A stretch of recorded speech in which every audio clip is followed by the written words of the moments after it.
ఈరోజు కథ పాత తాళం చెవి. అనగనగా అబ్బాస్ అనే ఒక అబ్బాయి ఉండేవాడు. అతను చాలా మంచి పిల్లవాడు. తల్లిదండ్రులు చిన్నతనంలోనే చనిపోవటం చేత అబ్బాస్ను ఒక రైతు చేరదీసి పెంచుతున్నాడు. ఇలా ఉండగా ఆ దేశంలో ఒకప్పుడు కరువు వచ్చింది. తిండి లేక ప్రజలు మలమల మాడిపోతున్నారు. ప్రాణాలు నిలబెట్టుకోవటం ఎలాగా అని రైతు బెంగతో ఉన్నాడు. అలాంటప్పుడు ఎంత ప్రేమ ఉంటే మాత్రం ఏం లాభం? అబ్బాస్కు అతనేం సహాయపడగలడు? నాయనా, కలిగినన్నాళ్ళు మాతో పాటు మంచో చెడో కాలక్షేపం చేశావు. ఇప్పుడు కాలమంతా తలక్రిందులయ్యింది.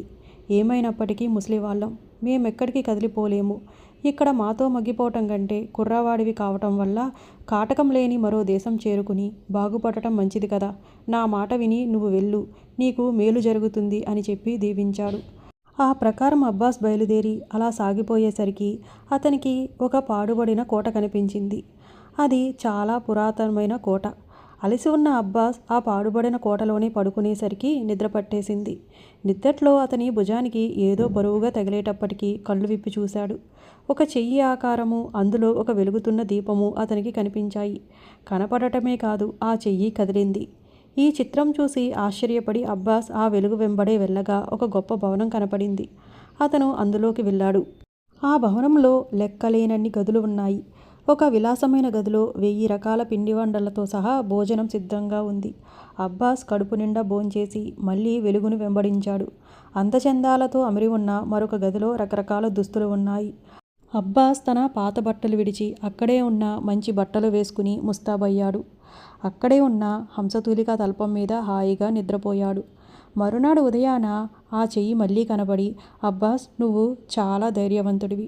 ఎంతోమంది ఇక్కడికి వచ్చి వెళ్ళారు. కానీ అందులో ఒక్కరూ నీలాగా వెలుగు వెంబడి రాలేకపోయారు. ఎన్ని కష్టాలు వచ్చినప్పటికీ సహించి ఈ భవనంలో 3 రాత్రులు గడిపావంటే ఒక రాజకుమారిని బంధము నుండి విడిపించిన వాడువవుతావు. అందువల్ల నీకు ఎంతో మేలు కలుగుతుంది అని అతనితో చెప్పింది. రాజకుమారిని విడిపించటం కోసమని అబ్బాస్ ప్రాణాలైనా అర్పించటానికి సిద్ధంగా ఉన్నాడు. రాత్రి కాగానే భోజనాల గదిలోకి పోయి మామూలుగా భోజనం చేసుకుని పక్క గదిలో హంసతూలిక తల్పం పైన హాయిగా పడుకున్నాడు.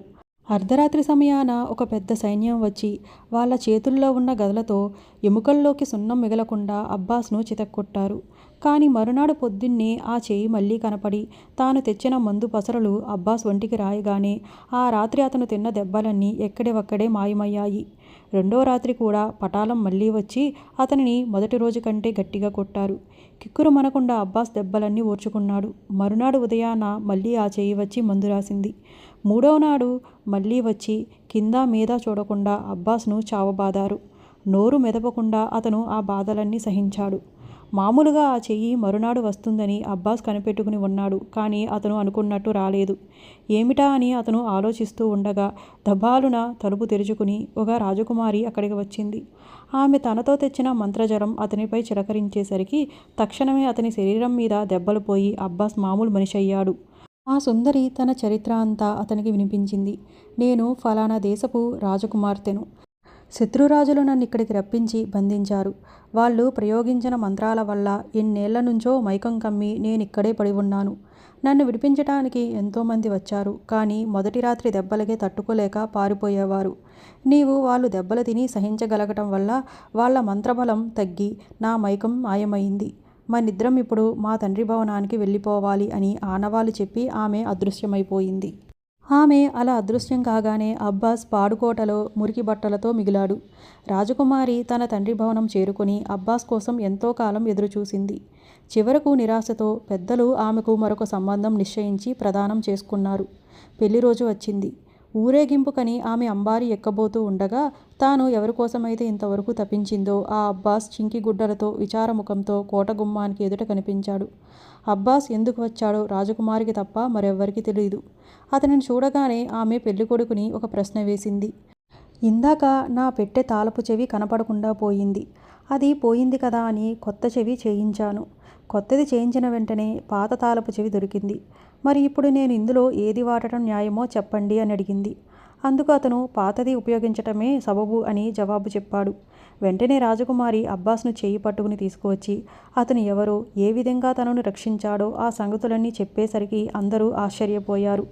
తను గూఢంగా అడిగిన తాళపు చెవి సమస్య ఈ అబ్బాస్ గురించే అని వరుడికి అర్థమయ్యింది. అతను సంతోషించి అబ్బాస్నే పెళ్లి చేసుకోమని చెప్పి సమ్మతి తెలిపాడు. తెలివితేటలు, వివేకం గల రాజకుమారి తండ్రికి పరిస్థితులు విప్పిచెప్పి ఆయన అనుమతి పొంది అబ్బాస్ను పెళ్లి చేసుకుని హాయిగా ఉంది.